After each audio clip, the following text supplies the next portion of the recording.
मैं क्या कहूँ, अब एलजी साहब यूपी से आए हैं, उनको अपना तजुर्बा भाई वैसे ही होगा। वो वहाँ जो माफिया गुंडे शुंडे हैं, हो सकता है वहाँ वो रिवाज हो, वैसे लोगों को वहाँ माफिया शाफिया को नौकरी देने का, गुंडों शुंडों। हमारे यहाँ तो ऐसा कुछ नहीं। 60,000 जो है डेली वेजर, उनको परमानेंट करने का पूरा वो प्लान बनाया था, उसमें पैसा भी रखा था।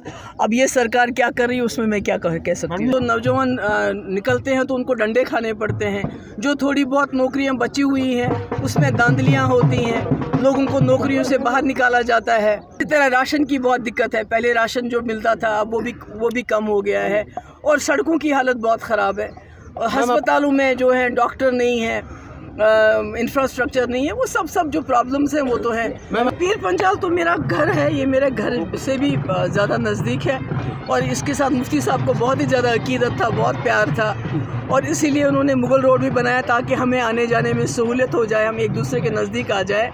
तो यहाँ के लोगों ने मुझे बहुत प्यार दिया है। जब से भी मैंने सियासत में पाँव रखा है, बहुत प्यार से, और बहुत मैं यहाँ आती हूँ जब मैं दुखी हो जाती हूँ थोड़ी सी कश्मीर में हालात वहाँ देख के, तो मैं यहाँ आती हूँ, और यहाँ के लोगों से मुझे बहुत इनकरेजमेंट मिलती है। मैम, आप यहाँ पे आई 2 दिन में, लोगों ने आपसे क्या क्या मांगे रखी, क्या क्या लोगों की डिमांड? नहीं, बहुत मुश्किलात हैं। बेरोज़गारी सबसे बड़ी चीज़ है, जिसके लिए लोग जो नौजवान निकलते हैं तो उनको डंडे खाने पड़ते हैं।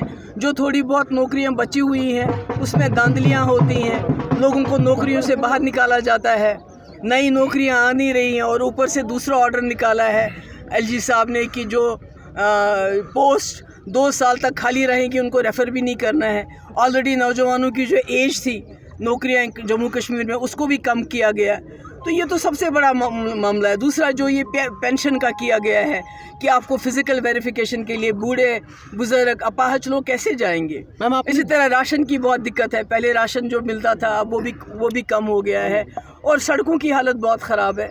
और अस्पतालों में जो है डॉक्टर नहीं है, इंफ्रास्ट्रक्चर नहीं है, वो सब जो प्रॉब्लम्स हैं वो तो है। मैम, आपने जम्मू में कैंडल मार्च में जो है वो शिरकत की, और इस दौरान एलजी साहब का कहना है कि ये वो लोग हैं जिन्होंने दहशतगर्दों को नौकरियां दी।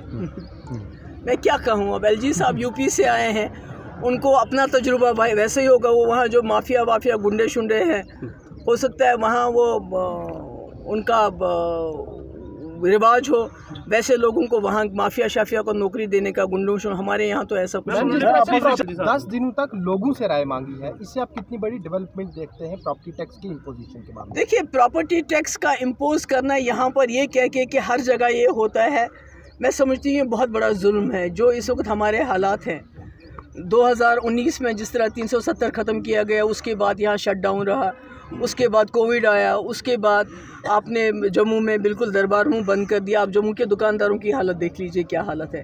कहाँ से लाएंगे प्रॉपर्टी टैक्स? लोगों को खाने के लाले पड़े हुए हैं, महंगाई इतनी ज़्यादा है, गैस की कीमत कित आसमान को छू रही है। तो ऐसे में लोग कहाँ से लाएं जो वो प्रॉपर्टी टैक्स दे? एक तरफ से आप घरों को गिरा रहे हो, दूसरी तरफ से जो घर बचे उसमें कहते हो टैक्स दे दो।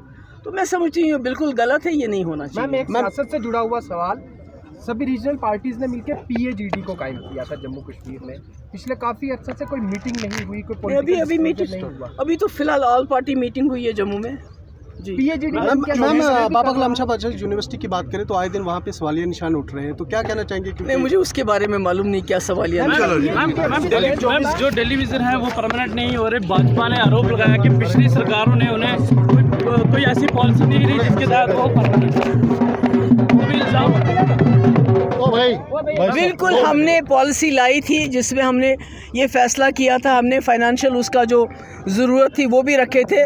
कोई हमने 60,000 जो है डेली वेजर, उनको परमानेंट करने का पूरा वो प्लान बनाया था, उसमें पैसा भी रखा था। अब ये सरकार क्या कर रही है उसमें मैं क्या कह सकती हूँ।